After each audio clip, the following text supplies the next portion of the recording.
The scent of rain-soaked earth and decay clung to Silwen's worn dress. It was the smell of the Omega Quarter, a place where hope, much like the weak autumn sun, struggled to break through the oppressive gray.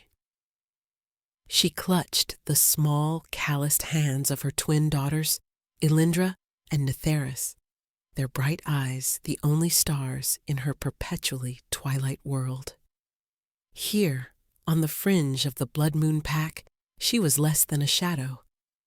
She was a cautionary tale whispered by mothers to their fertile daughters.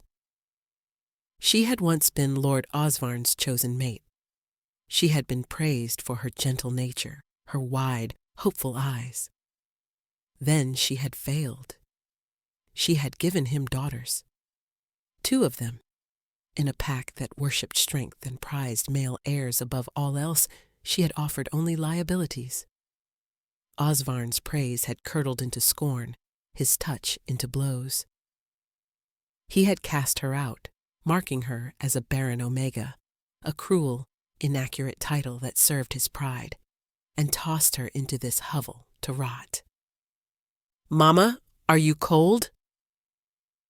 Elindra's small voice was a fragile melody against the harsh wind. Silwen pulled her thin shawl tighter around her children's shoulders, ignoring the shiver that traced its way down her own spine. "No, my loves, I am perfectly warm with you beside me." It was a lie, one of many she told to shield them from the bitterness of their existence. She was always cold. It was a cold that had settled deep in her bones the day Osvarn had backhanded her in front of the entire pack, her daughters wailing at her feet, and declared her useless. Her only solace was a secret, a small magic she barely understood. Where her hands lingered, life seemed to cling a little more stubbornly. The pot of herbs on their windowsill, meant to have withered weeks ago, still sprouted defiant green leaves. Her daughters, despite their meager rations, were vibrant and healthy, their laughter a stark contrast to the hollow-eyed weariness of the other outcasts. It was a soft power, a nurturing touch in a world that valued only the power to break and conquer. It was utterly, hopelessly worthless. A commotion from the center of the settlement shattered the quiet misery of the morning.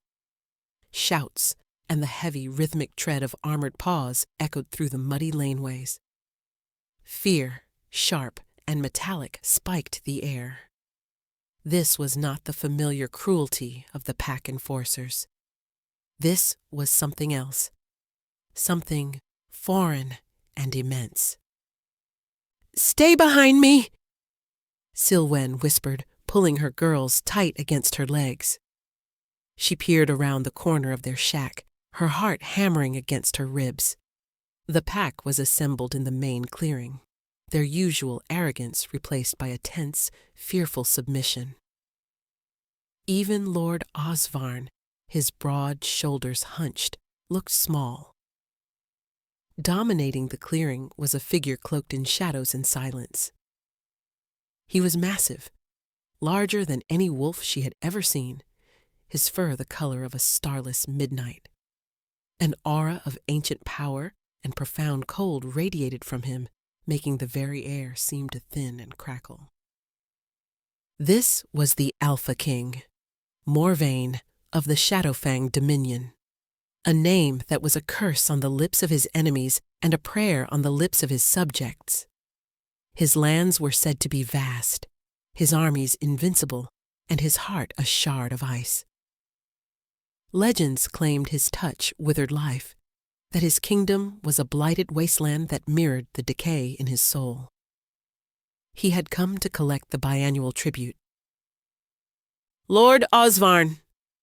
The king's voice was a low rumble, like stones grinding together deep within the earth. It held no warmth, only the crushing weight of absolute authority. "Your offering of gold and grain is adequate. But I find myself in need of something more.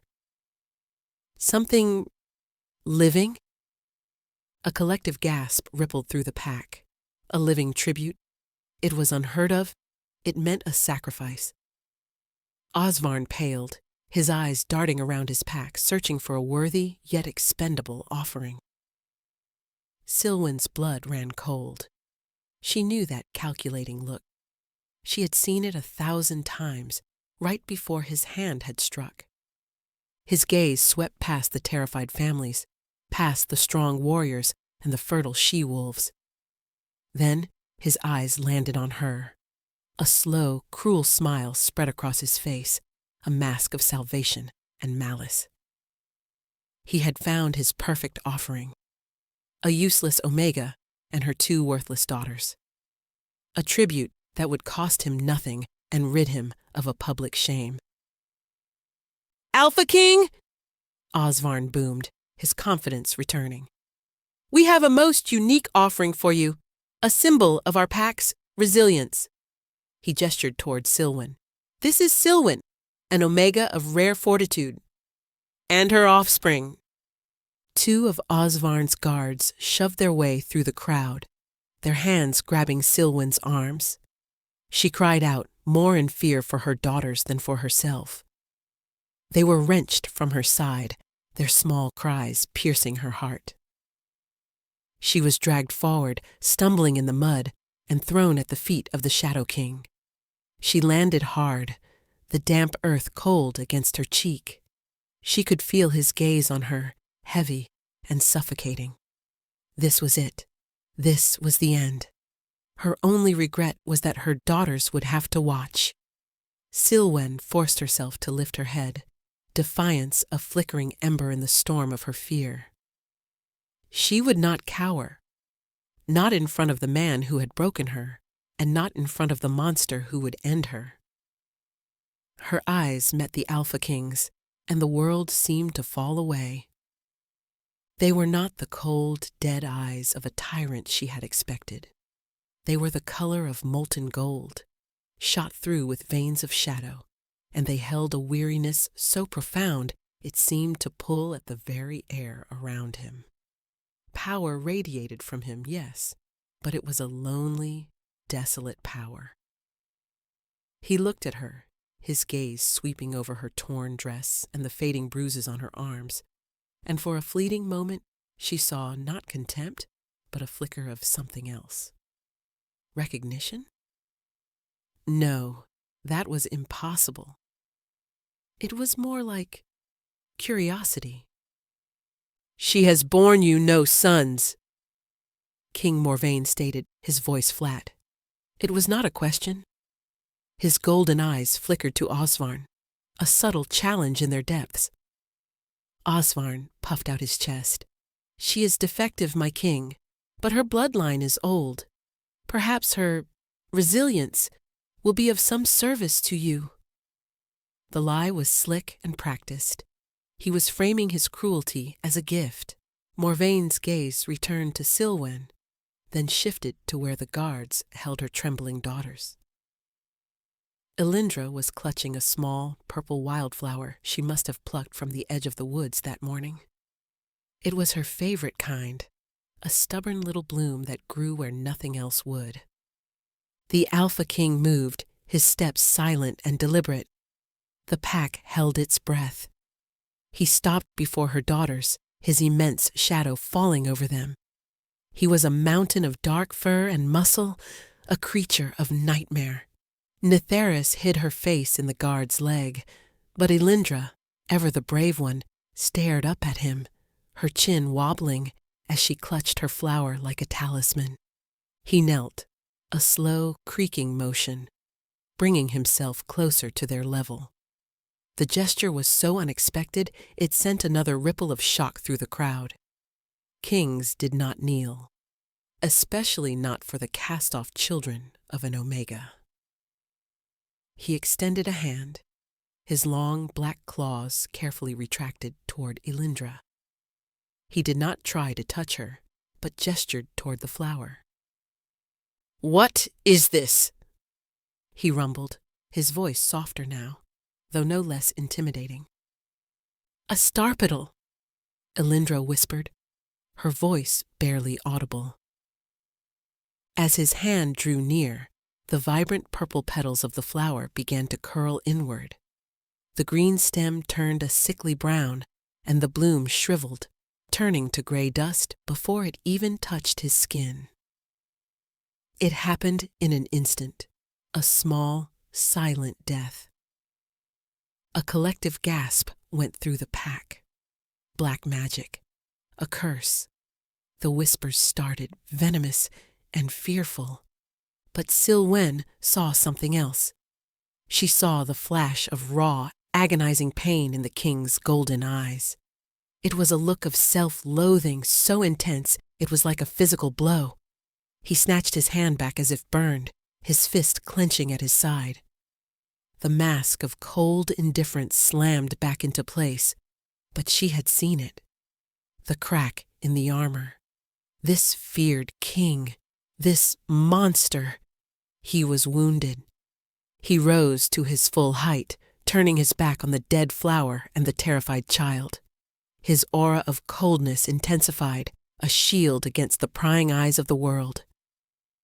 "I accept your tribute," he declared, his voice once again the iron fist of command. He looked at Osvarn, and for the first time, Sil-Wen saw true menace in his expression. "They will be taken to my fortress, and you, Lord Osvarn, will remember that what belongs to me is under my protection. Even the things you discard." The threat was clear and sharp.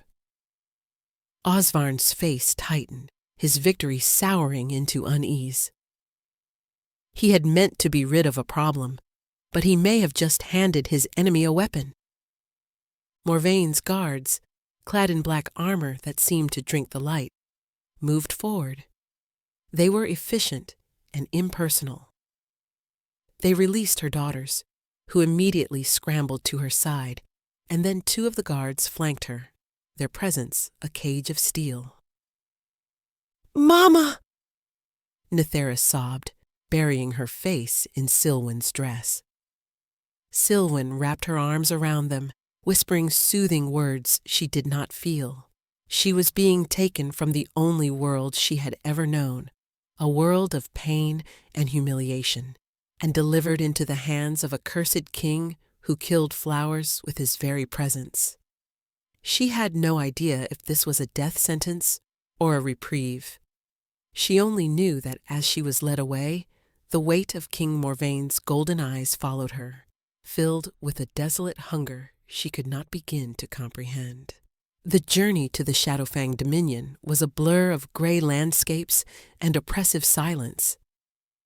The king's fortress rose from the blighted land like a shard of obsidian, a jagged peak of black stone that clawed at the perpetually overcast sky. Not a single tree bore leaves, not a blade of grass grew near its walls. The earth itself seemed to have surrendered to despair. Sil-Wen had expected a dungeon, a cold cell where they would be forgotten. Instead, they were led to a suite of rooms high in one of the castle's towers. The chambers were vast and surprisingly comfortable, furnished with dark wood and rich, albeit colorless, tapestries. A fire crackled in the hearth, a lonely point of warmth in the immense cold of the castle. But the windows were barred with intricate ironwork, and the heavy door was locked from the outside. It was a gilded cage. Days bled into one another. Servants, silent and spectral, brought them food and water, their eyes always downcast. They never spoke to her. The king remained unseen. The silence was a living thing, pressing in on her, broken only by the whispers and songs she shared with her daughters. To keep their spirits up, and her own, she created a small garden on their windowsill, using old crates and soil begged from a kitchen servant. She planted the seeds from their meager fruit rations, humming old lullabies and pouring her desperate hope into the soil. To her quiet amazement, they sprouted. Tiny, vibrant green shoots pushed their way through the dark earth, a splash of impossible color in the monochrome world of the Shadow King. Her daughters were delighted, spending hours watching the small leaves unfurl. It was a tiny act of defiance, a testament to a life that refused to be extinguished. One evening, the heavy oak door creaked open. Silwen immediately stood, pushing Elindra and Netheris behind her. King Morvain filled the doorway, his presence sucking the warmth from the room. He was not in his formidable wolf form, but stood as a man, tall and powerfully built, dressed in simple black. His long dark hair was tied back, revealing the harsh, handsome planes of his face. His golden eyes, intense and searching, landed on the windowsill. He walked toward it, his boots silent on the stone floor. He stopped before the small, thriving plants, his expression unreadable. He did not reach for them, he knew better. "Nothing has grown within these walls for a century," he said, his voice a low murmur. He was not looking at her, but at the small green leaves basking in the faint light. How? Silwen's heart pounded. Was this a transgression? Would he destroy her small island of life? I do not know, Your Majesty. I only planted the seeds." He finally turned to look at her, his gaze so intense it felt like a physical touch. "The servants call you the sun-kissed Omega. They say you have brought a fragment of light into this forsaken place." She flinched at the title. Another label, another box to be put in. "I have no such power, my lord." "Do not lie to me," he said, his voice dropping to a dangerous whisper. "I saw what happened to the flower, and I see this. There is life in you, a power my curse cannot immediately extinguish. I want to understand it." Fear warred with a strange, burgeoning curiosity. He was not angry. He was intrigued, desperate even. She saw again the deep, aching loneliness in his eyes, the look of a man starved for warmth, for color, for the very life he was cursed to destroy. "Tell me a story," he commanded, the words abrupt. He gestured to a chair by the fire. "Tell me of the green world, the world before the blight." Hesitantly, Silwen sat. Her daughters peeked out from behind her skirts, their fear of the giant man tempered by a childlike wonder. The king did not sit, but stood by the cold stone of the mantelpiece, a sentinel wrapped in shadow. So she spoke. She told him stories her grandmother had told her, tales of the whispering woods of her youth, of sun-drenched meadows filled with starpitals, of ancient oaks with canopies so vast they were like a second sky. She described the scent of damp moss after a spring rain, the feel of cool grass beneath bare feet, the sound of a forest alive with birdsong. She spun worlds of color and light with her words, painting pictures for a man who lived in a world of gray. He listened in absolute silence, his golden eyes fixed on her face. As she spoke, she felt a subtle shift in the room. The oppressive weight of his power seemed to lessen, the profound cold receding just a fraction. It was as if her voice, her memories, were a balm to the gnawing emptiness inside him. He began to visit every evening. It became their ritual. He would stand by the fire, a silent, brooding statue, and she would sit with her daughters curled at her feet, weaving tales of a world he could never touch. She never asked about his curse. He never asked about her past. They existed in this strange limbo, a cursed king and a broken Omega, finding a fragile, unspoken solace in stories of what they had both lost. He started leaving them small things by the door. A book of old legends, a wooden toy horse, crudely carved but smoothed with care. A basket of winter apples, their skins a startling, brilliant red. Small gifts that spoke of a hesitant, awkward gratitude. Sylwen found herself watching for his visits, her heart giving a strange flutter when the door swung open. She was a prisoner, he her captor. And yet, in the quiet moments of their shared evenings, surrounded by shadows and stories, she felt more seen, more valued than she ever had as the prized mate of Lord Osvarn. It was a terrifying, confusing feeling. The monster was becoming a man, and his loneliness was beginning to feel dangerously familiar. The relative peace of their strange arrangement was shattered by the arrival of a messenger from the Blood Moon Pack. The man, a grim-faced beta from Morvaine's own guard, delivered the scroll to the king during one of his evening visits. Sylwen watched as Morvaine broke the seal, his expression hardening as he read. "It seems your former alpha has grown bold," Morvaine said, his voice laced with a cold fury that made the flames in the hearth sputter. He crumpled the parchment in his fist. "Lord Osvarn sends his concerns. He has heard rumors of my favor and suggests that a defective Omega is an insult to my court. He wishes to reclaim what is his." Sylwen's blood ran cold. Reclaim her. The word was a violation, a reminder that to Osvarn she was not a person, but a possession to be used and discarded at will.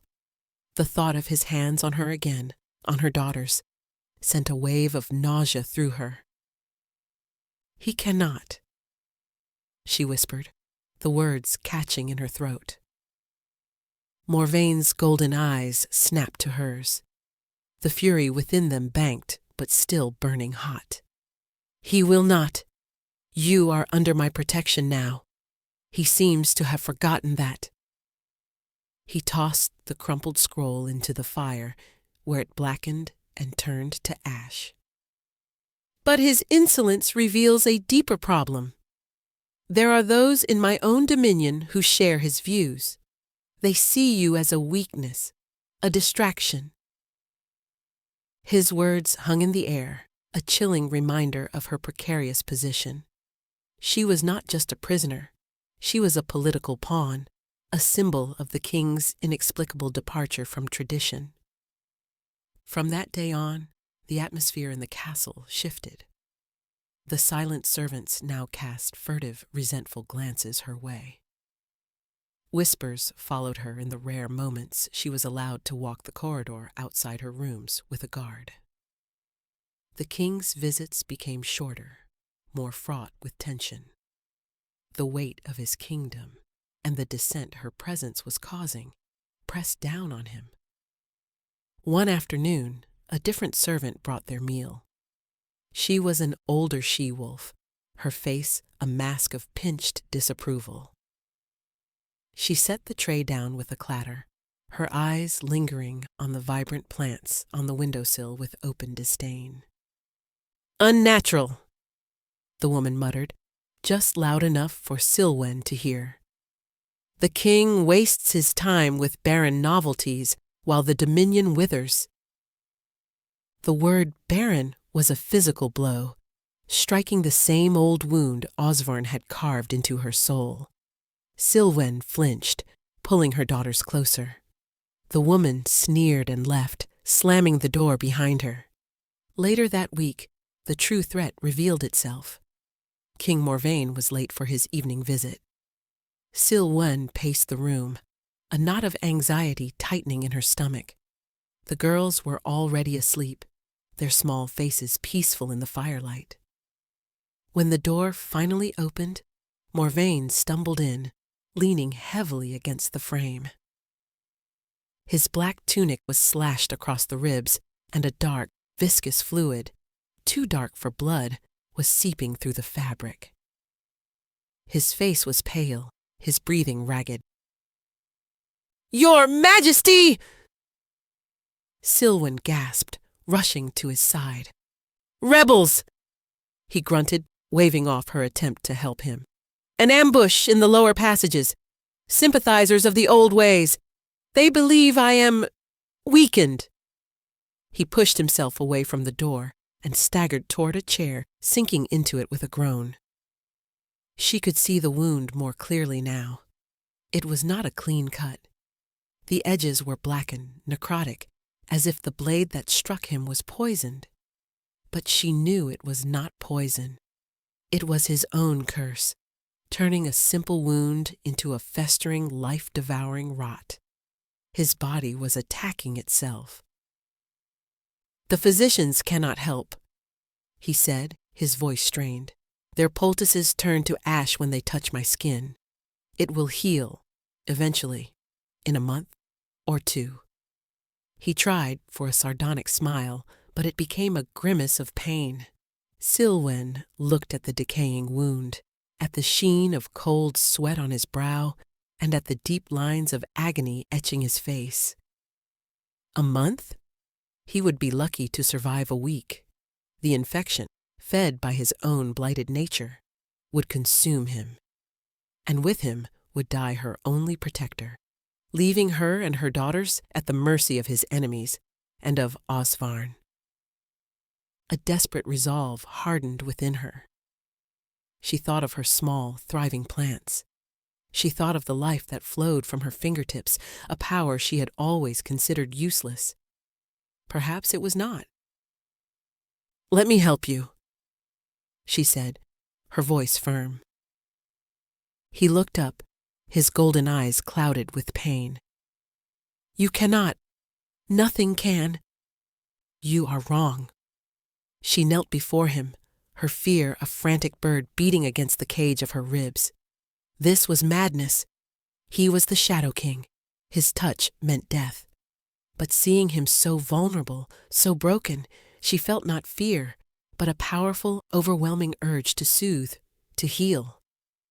Before he could protest, before she could lose her nerve, she reached out and gently tore away the ruined fabric of his tunic, exposing the ghastly wound. Then, taking a deep breath, she laid her hands flat against his skin, directly over the blackened flesh. The moment her palms made contact with his skin, 2 things happened at once. A searing, icy cold shot up her arms, a pain so intense it felt as if her very life force was being siphoned away. It was the feeling of absolute negation, of her warmth being devoured by an ancient, insatiable void. She cried out, her muscles locking in protest. Simultaneously, a brilliant, warm light erupted from her hands, invisible to the eye, but felt as a profound, thrumming energy. It pulsed into Morvaine's body, a direct counter-assault against the creeping decay of his curse.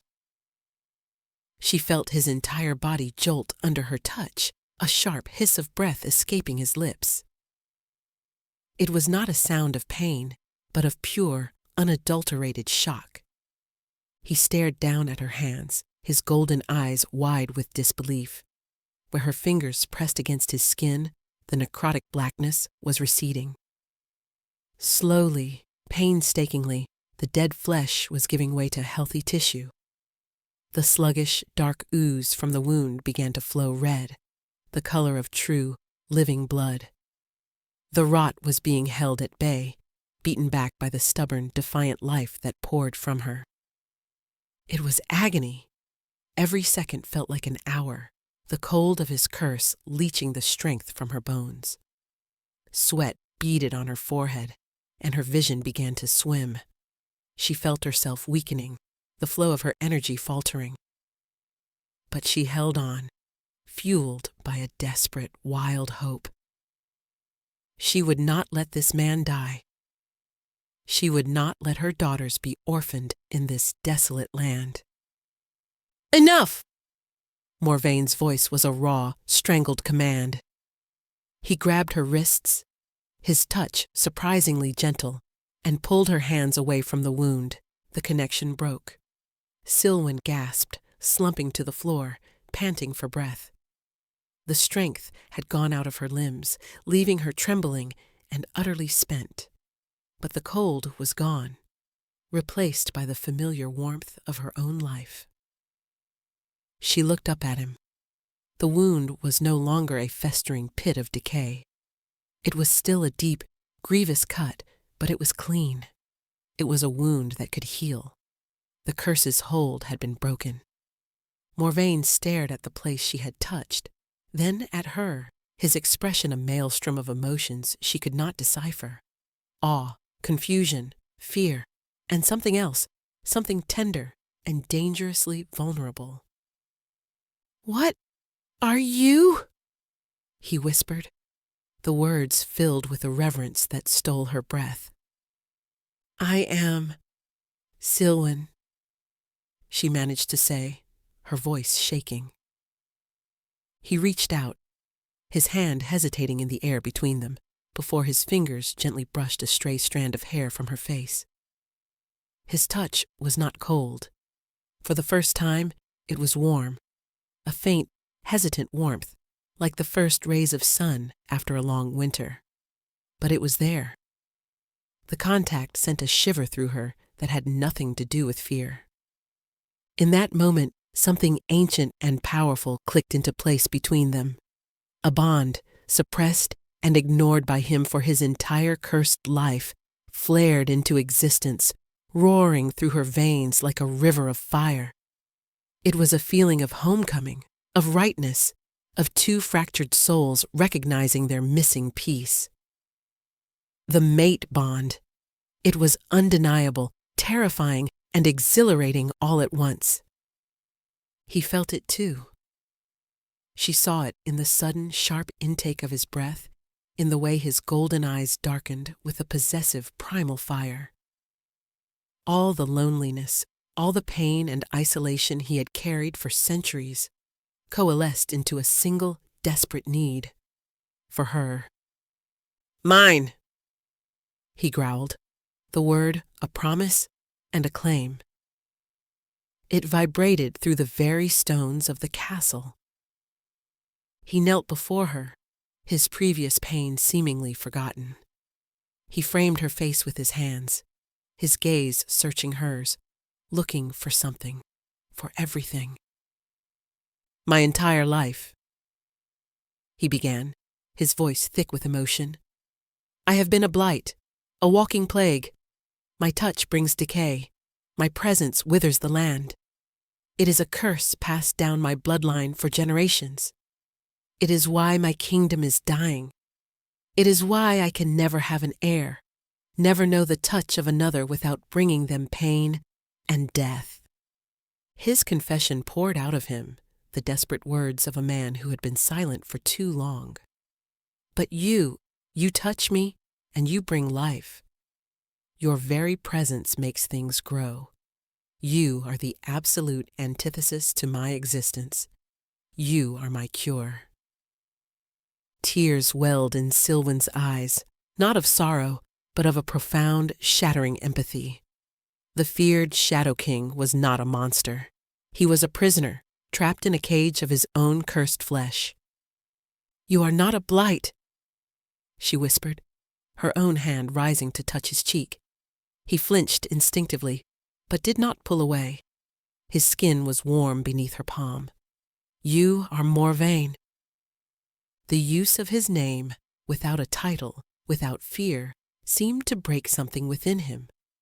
A single crystalline tear traced a path down his rugged cheek. It was a tear for a century of solitude, for a lifetime of untouchable longing. He leaned into her touch, his eyes closing, a broken king finally finding his salvation in the hands of a cast-off Omega. The rebellion, the kingdom, the threat of Osvarn, it all faded away, leaving only the two of them in the firelight, bound by a fate far more powerful than any curse. The revelation of their bond changed everything. The tentative space they had carved out with stories and silent observation was now charged with an electric, undeniable intimacy. Morvain's wound, free from the grip of his curse, began to heal at a rapid pace, a visible testament to her power. And he, in turn, no longer held himself apart. He moved them from the tower suite to his own royal chambers, a vast expanse of rooms adjoining his personal study and library.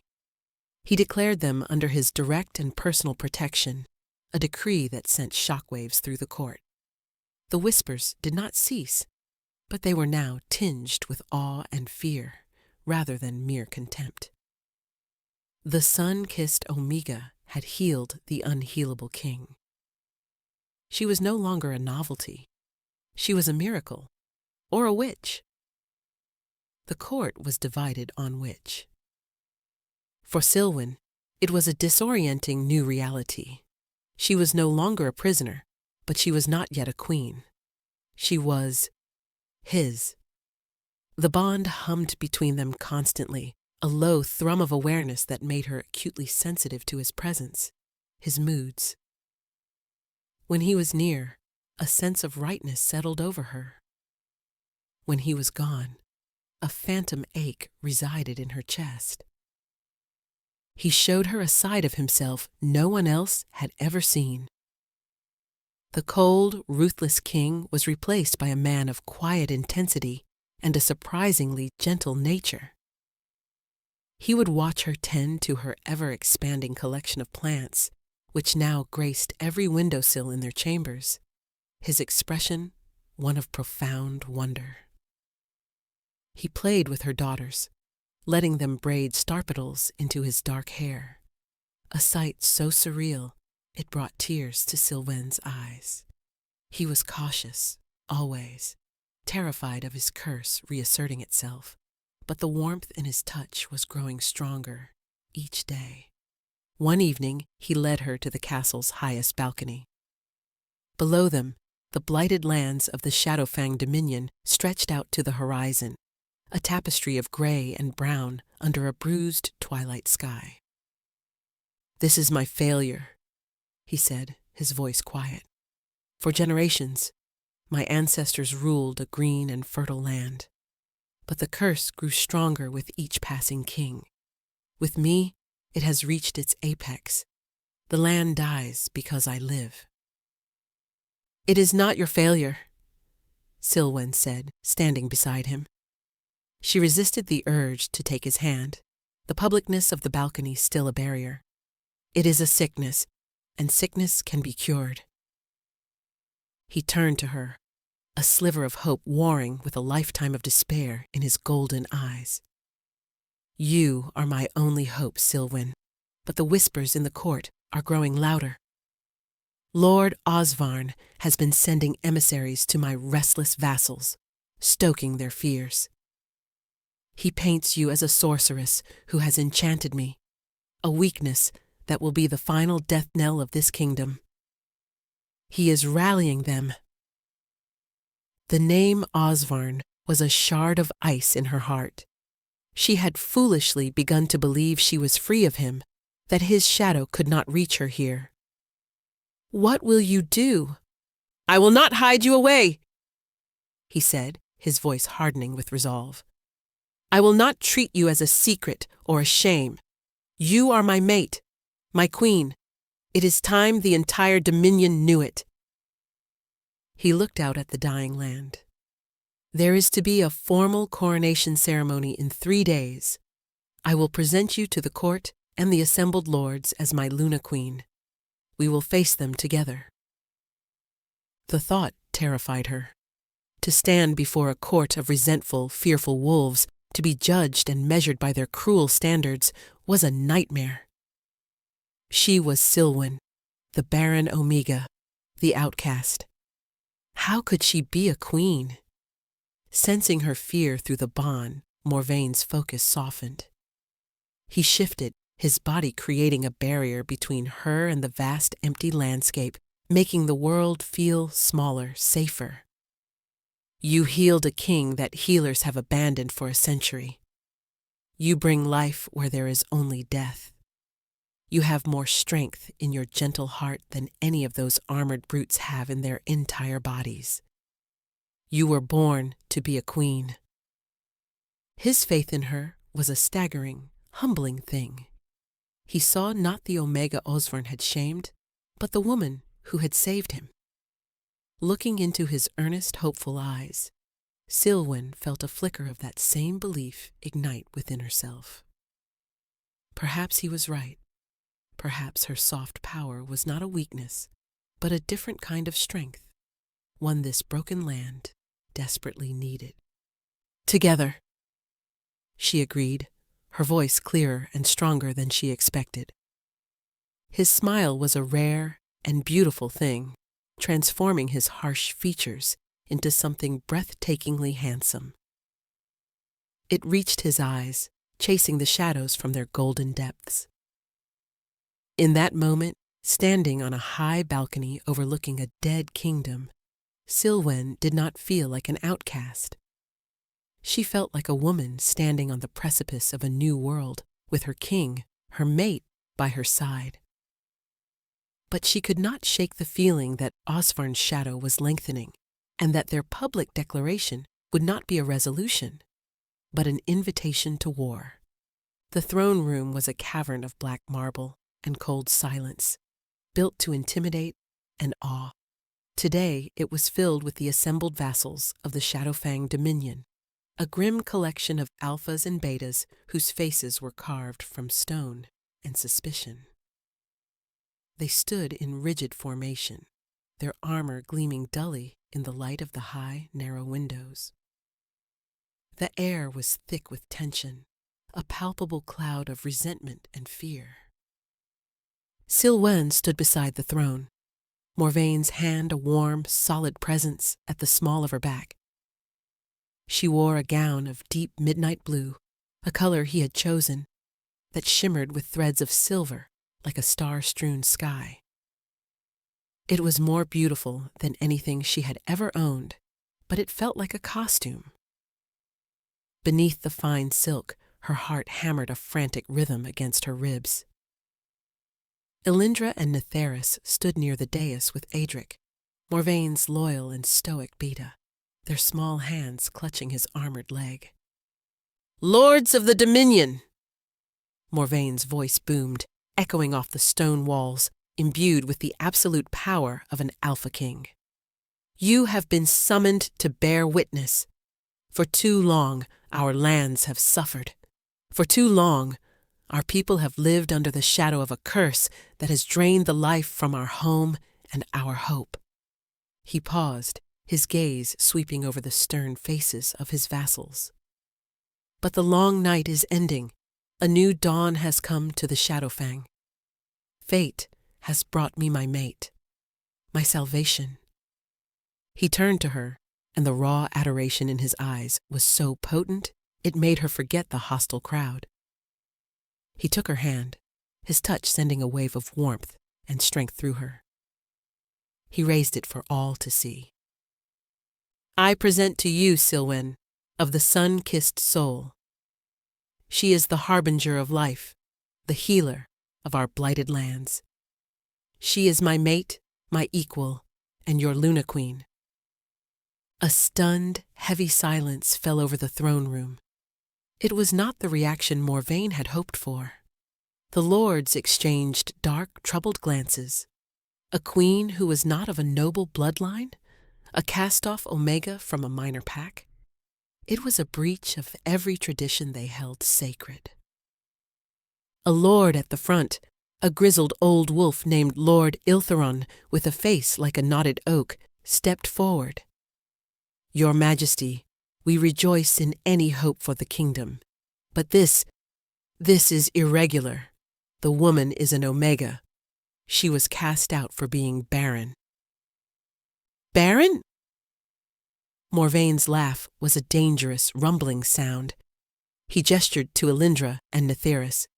"Does she look barren to you, my lord? Or did her former alpha simply lack the strength to sire a worthy heir?" The insult was direct and sharp, a challenge to the patriarchal beliefs they all held dear. Before Lord Iltheron could retort, the great doors of the throne room were flung open with a deafening crash. All heads turned. Lord Osvarn strode into the hall as if he owned it. He was flanked by a dozen of his most brutal warriors, but more alarmingly, several of Morvaine's own discontented lords fell in step behind him. He had not just come to protest. He had come with an army at his back. "A touching fairy tale, Morvaine," Osvarn called out, his voice slick with mockery. He stopped in the center of the hall, his eyes locking on Silwen. His gaze was possessive, filled with a renewed hunger that made her skin crawl. "But you have been deceived. This is no savior. This is a common Omega, my property, who has clearly bewitched you with some sort of pathetic hedge magic." "She is my queen, Osvarn," Morvaine growled, stepping in front of Silwen protectively. "You have no claim here. Leave now, and I may let you keep your miserable life." "I think not." Osvarn drew his sword, its polished steel gleaming. His men and the traitorous lords did the same. "You have grown weak, old friend, doting on a barren Omega while your kingdom crumbles. Your vassals are tired of a king who brings only death. They yearn for a leader who brings strength." He smirked. "I am here to reclaim my property and to relieve you of the burden of your crown." It was a coup, a blatant, violent grab for power staged in the heart of the kingdom. Morvaine's royal guards moved to form a defensive circle around the dais, but they were outnumbered. The throne room was a tinderbox, ready to explode into a bloodbath. Osvarn's eyes fixed on Elindra and Netheris, who were whimpering in fear behind Aedric. A vile, opportunistic idea lit his face. "And I will take my daughters as well. They may yet be traded for a useful alliance, something their mother could never provide." That was the final straw. The threat to her children shattered Silwen's fear, replacing it with a cold, pure rage. This man would not touch them. He would not use them. He would not harm anyone in her new life ever again. But as the two sides prepared to charge, Osvarn revealed his trump card. One of the traitor lords suddenly grabbed Elindra, holding a dagger to her throat. Another seized Netheris. "Mama!" they screamed, their terrified cries echoing in the tense silence. The world stopped. Morvaine froze, his face a mask of horrified fury. Aedric let out a roar of rage, but could not move without endangering the children. Osvarn smiled, a triumphant, wicked expression on his face. He had them. "Now, Morvaine," Osvarn said, his voice dripping with victory. "You will stand down, and you, Silwen, will come to me, or the brats die." Time seemed to stretch and thin, every heartbeat a deafening drum in the suffocating silence. Silwen saw only her daughters, their small faces streaked with tears, the cold steel of the daggers pressed against their fragile skin. Every instinct screamed at her to obey, to trade herself for their lives. But she looked at Morvaine and saw the absolute agony in his eyes. He was trapped. If he unleashed his full power, the destructive force of his curse, he could annihilate Osvarn and his men in a heartbeat. But it was an indiscriminate power, a wave of pure entropy. It would kill the traitors, but it would also kill the children, the loyal guards, and everyone else in the room. To save his newfound family, he would have to become the monster everyone believed him to be, and he would lose them anyway. Osvarn savored the moment, his eyes locked on Silwen, certain of his victory. "Come now, Silwen, back to your rightful place." Rightful place. On her knees, beaten and broken, a vessel for his ambition and cruelty. Never again. Something inside her shifted. The rage did not cool. It clarified. It became a channel for her power, a power she was only just beginning to understand. It was not a weapon of destruction, but its opposite. And in a hall made of dead stone, in a kingdom dying of accursed blight, life was the most powerful weapon of all. She looked at Morvain, her gaze conveying a message that transcended words. "Trust me." He saw it. He saw the resolve in her eyes, the sheer force of her will, and in a monumental act of faith, he gave a nearly imperceptible nod. He would not use his power. He would trust in hers. He turned his full attention to Osvarn, deliberately drawing the usurper's focus. "You think this is about strength, Osvarn? Your strength is a hollow thing. It is the power to break, to take, to destroy. You are a parasite. You are the blight." While Osvarn bristled at the insult, his ego pricked. Silwen closed her eyes and reached inward. She drew upon the well of life within her, the same energy she used to nurture seeds into saplings, the same power that had knit Morvain's flesh back together. But this time, she did not focus it on a single point. She let it flow out of her, not as a trickle, but as a flood. The black marble floor beneath her feet began to glow with a soft green light. The energy surged outward, a silent, invisible wave of pure vitality. It was not violent. It was pervasive. It touched the cold, dead stone of the castle, and for the first time in a century, it awoke the dormant life trapped within. Thin green vines, vibrant and alive, snaked out of the cracks between the flagstones.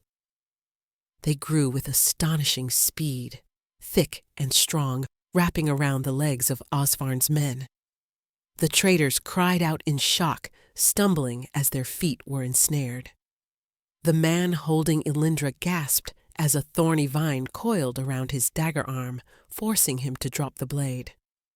Another vine, gently but firmly, wrapped around the arm of the man holding Nithyrus, pushing the knife away from her throat. The stone walls themselves seemed to sigh. Moss and tiny star-like flowers erupted from the mortar. The air, once stale and cold, filled with the rich, loamy scent of a forest floor. It was not an attack, it was a reclamation. Life was retaking its dominion from the shadows. Osvarn stared, his jaw slack with disbelief. "What is this sorcery?" he shrieked, hacking at the vines around his feet with his sword, but two more grew for every one he severed. With his men entangled and his hostages freed, the tide turned in an instant. Aedric moved like a blur, snatching Elindra and Nithyrus and pulling them back to safety. Morvain's royal guards, no longer held back, descended upon the trapped and terrified rebels. But Morvain had eyes only for Osvarn. Freed from the choice of using his curse, invigorated by the wave of life that washed over the room and soothed the ache in his own soul, Morvain moved. He was not a lumbering monster, but a blur of focused, deadly grace. He closed the distance between them in 2 long strides. Osvarn, panicked, swung his sword wildly. Morvain didn't even bother to draw his own weapon. He caught Osvarn's sword wrist in one hand, the sound of snapping bone echoing sharply in the hall. Osvarn screamed, the sword clattering to the floor. Morvain's other hand clamped around his throat, lifting him effortlessly off the ground. "You are right about one thing," Morvain rasped, his golden eyes blazing with righteous fury, his face inches from the terrified usurper. "The king does bring death." He squeezed, and Osvarn's struggles weakened, his face turning a dark purple. "But only to those who threaten his queen." He did not kill him. With a final look of utter contempt, he hurled Osvarn's broken body into the mass of his captured men. The coup was over. The throne room was silent, save for the panting of captured men, and the soft, rustling sound of living vines. The assembled lords, both loyal and wavering, stared at Silwen, who stood amidst the impossible greenery, her chest heaving with exertion. They were no longer looking at a barren omega. They were looking at a force of nature. They were looking at their queen. In the aftermath of the failed coup, a profound and lasting change settled over the Shadowfang dominion. The throne room, now permanently entwined with living flowering vines, became a symbol of the new era. The story of the Luna Queen, who commanded life itself, spread like wildfire, first through the castle, then to the city, and finally to the farthest reaches of the kingdom. Fear of her power was quickly replaced by reverence. She was not a witch. She was a blessing. Osvarn and the traitorous lords were imprisoned, their fate a stark warning against challenging the new order. But Morvain, guided by Silwen's counsel, chose not to rule through fear. The traitors were given a choice: exile or a lifetime of servitude, rebuilding the lands they had been willing to let die. Most chose servitude, their arrogance broken, their belief systems shattered by what they had witnessed. With the political threat neutralized, the true work began. Silwen's power, amplified and stabilized by the full acceptance of her bond with Morvain, was no longer confined to small plants on a windowsill. Together, they walked the dead lands surrounding the castle. Where she walked, the soil stirred. Where he stood beside her, his curse now a muted echo instead of a raging storm, the land did not wither. She would place her hands upon the gray earth, and he would place his over hers. Their combined energies, the perfect balance of shadow and light, creation and destruction held in check, flowed into the ground. It was a slow, arduous process. They started with a small garden within the castle walls, which soon exploded into a riot of color and life. Then they moved to the fields just outside the gates. For the first time in generations, green shoots of wheat pushed through the soil of the Shadowfang dominion. The people, once grim and hopeless, began to celebrate. They brought her seeds from ancient forgotten stores. They sang songs of the sun-kissed queen.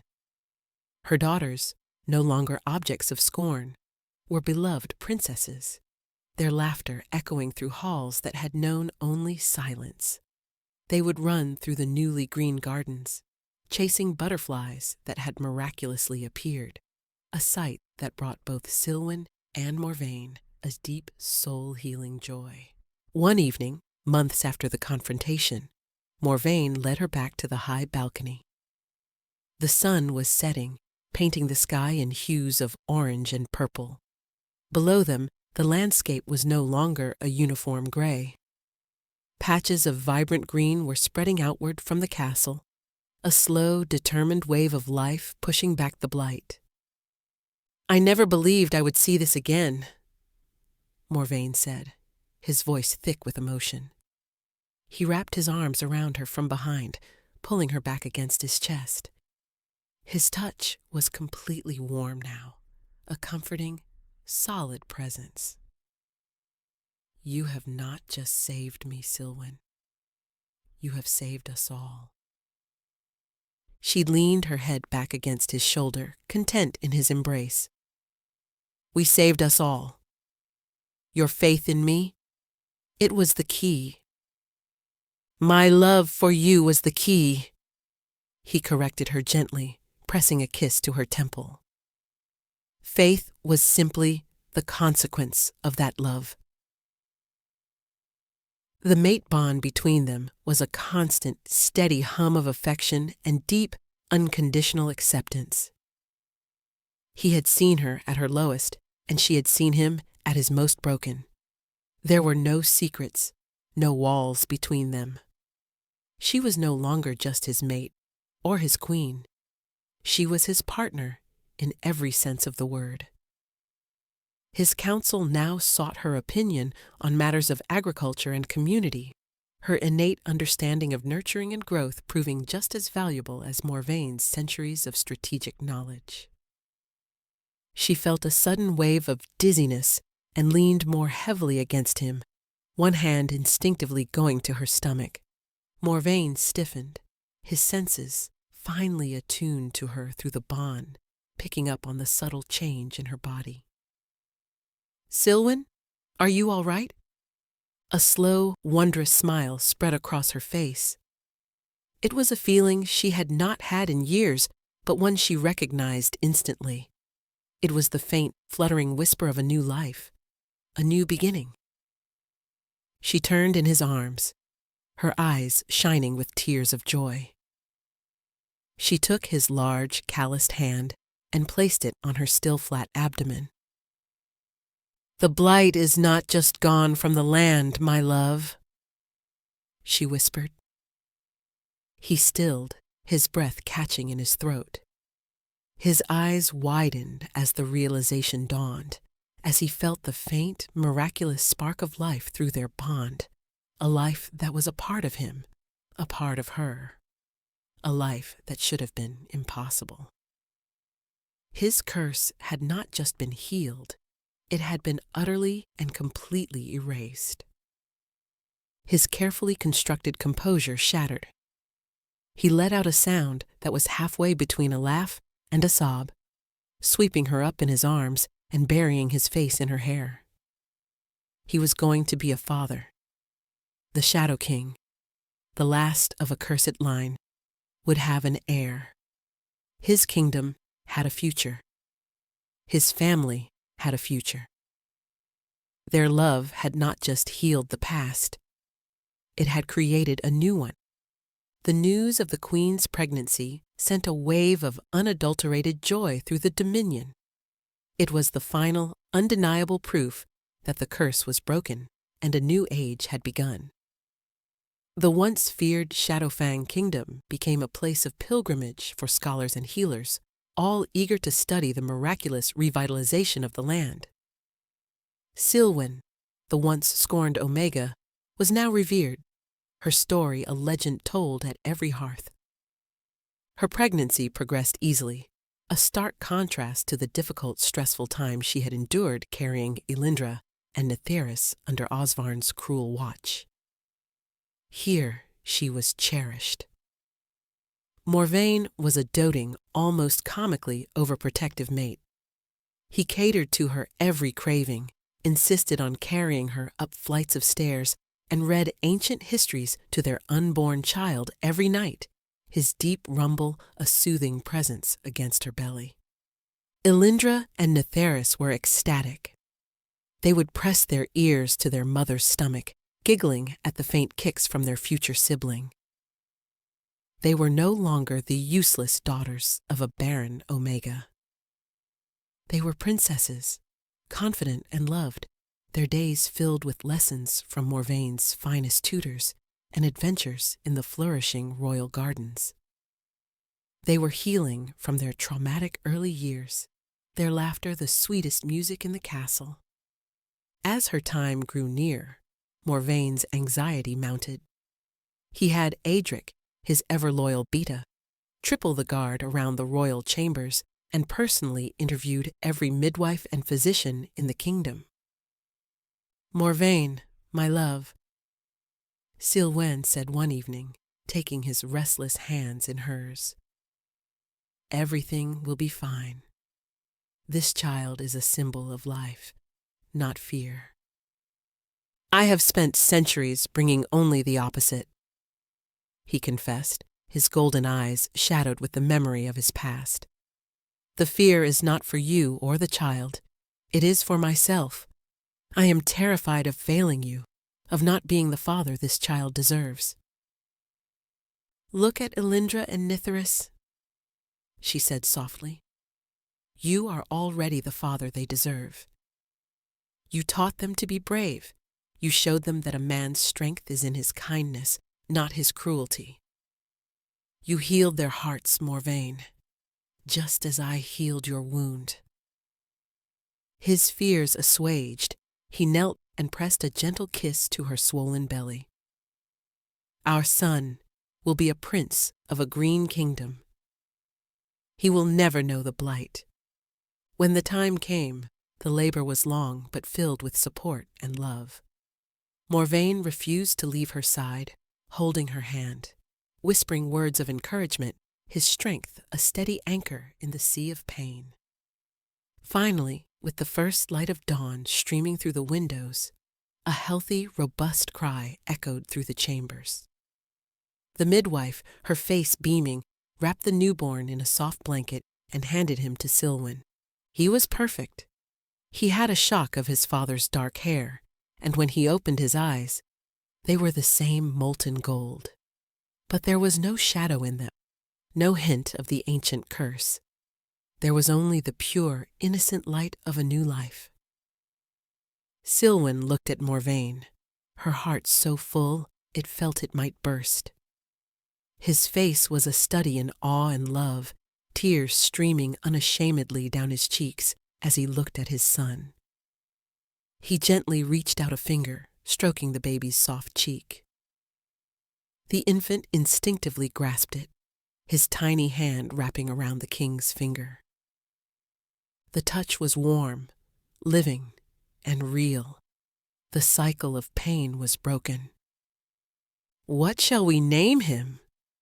Morvain whispered, his voice choked with emotion. Silwen smiled, her own eyes wet with tears. "Meloris," she said. "It means little fire. The little fire that brought the dawn." Morvain leaned down and kissed her, a kiss filled with gratitude, love, and the promise of 1,000 happy tomorrows. Then he kissed his son's forehead. He was no longer Morvain, the Shadow King, the last of a cursed line. He was Morvain, Alpha King, beloved mate, and father. He was whole. The union was complete, the bond solidified not just by fate and a public ceremony, but by the creation of a new, blessed life. Their reign, the reign of the Alpha and the Omega, the Shadow and the Sun, had truly begun. 1 year later, the kingdom was unrecognizable. The name Shadowfang was now spoken only in histories, a relic of a bygone era.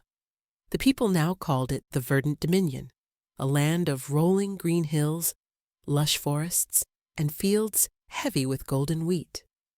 The castle of black stone was now draped in flowering ivy and climbing roses, its towers reaching toward a clear blue sky.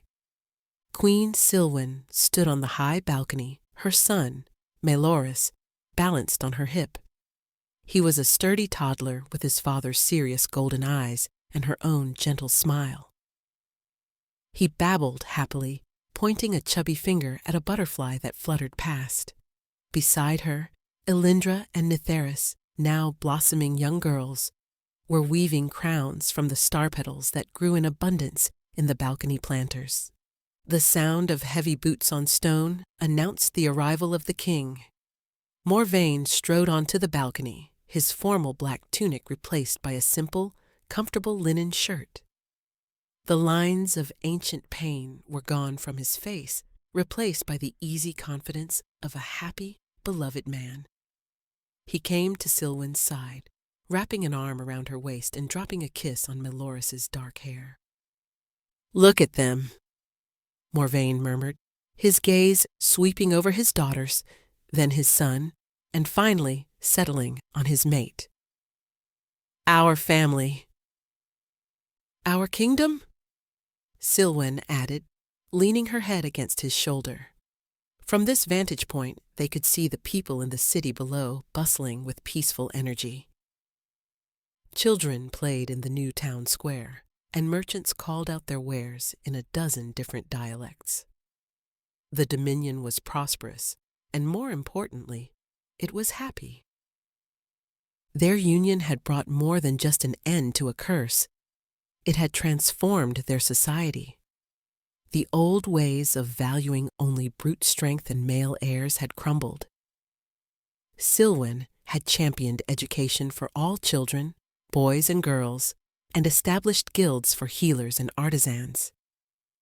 Strength was now measured in resilience, in community, in the ability to nurture and create. Omegas were no longer seen as breeding stock, but as the vital, life-giving heart of the pack.